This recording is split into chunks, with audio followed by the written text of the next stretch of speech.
घाइतेको लागि के हुन्छ मन्त्रीज्यू? अब घाइतेको लागि उपचार हुन्छ।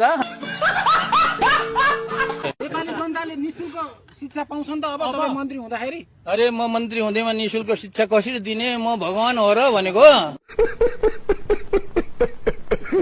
एउटा न एउटा त केही त राम्रो काम त केही न केही होला त नि, गरौँला। अहिले नै कसरी भन्ने, त्यो पत्रकारहरूले त नपेल्नु न हो।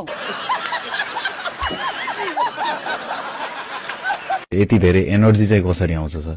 र इनर्जीको कुरा त भात खाएपछि आउँछ इनर्जी। मन्त्री नबन्नु भनेर भनिन्छ। मन्त्री त म मन्त्री होइन। क्या बात कर रहे?